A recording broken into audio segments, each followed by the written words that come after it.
পর্যন্ত আমাকে ট্রাফিক জ্যামে ফেসে যেতে হলো, মানে কি জ্বালায় না পড়লাম আজকে আমি, ভগবান।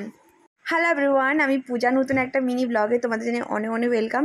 তোমাদের প্রশ্ন আমি কোথায় যাচ্ছি, তাই না? আমি যাচ্ছি একটু কাজের জন্য, মানে পোস্ট অফিসে। তো একটু কাজ ছিল আমার পোস্ট অফিসে, সেই জন্যই যাওয়া। তো এখানে এসেই দেখো আমি এতটাই ট্রাফিক জ্যামে ফেসে গেছি, মানে কি বলবো, উপরে তো এত গরম, তার মাঝখানে এই ট্রাফিক জ্যাম, মানে এতটাই খারাপ অবস্থা, মানে তোমাদেরকে কি বলে বোঝাবো ভগবানই জানে। মানে কোথায় কোথায় এত গরম গো বলো তো, বাপরে, আমার তো থাকাই যাচ্ছে না। এমনি তো আমার গরম বরদাস্তই হয় না, তার উপরে এই ভগবান দেখো, সূর্যের তাপমাত্রা দেখো আগুনের থেকেও বেশি।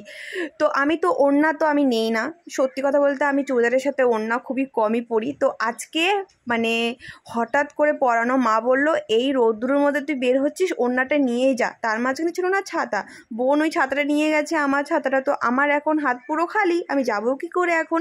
তো মা বললো ওড়নাটা নিয়ে যা, ওড়নাটা মানে মাথার মধ্যে একটুখানি নিয়ে ঘোমটা দিয়ে যা, নাহলে কালো হয়ে যাবি। তাহলে ভাবো, মা তাহলে আমাকে ভাবে ফর্সা, তার মানে ফর্সা মেয়েটা কালো হয়ে যাব।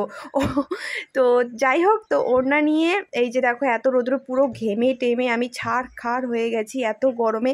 আর না গেলেও আমার হয় না, মানে তোমাদের যে কি বলবো, আমার মানে যেতেই হবে, আমার একদম যেতেই হবে এই সময়টা।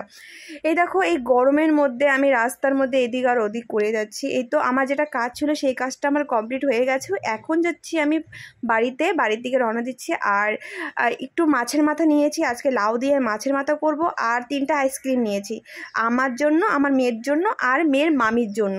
তো 3জনের জন্য 3টা আইসক্রিম নিচ্ছি। এই যে আইসক্রিম খাচ্ছি, মানে এতটাই রিল্যাক্স ফিল করছি, ঠান্ডা ঠান্ডা আইসক্রিম এই গরমের মধ্যে কতটা ভালো লাগে বলো তো। কেমন লাগলো আজকে এই ছোট্ট মিনি ব্লগ, অবশ্যই কমেন্ট করে জানাবেন। টাটা।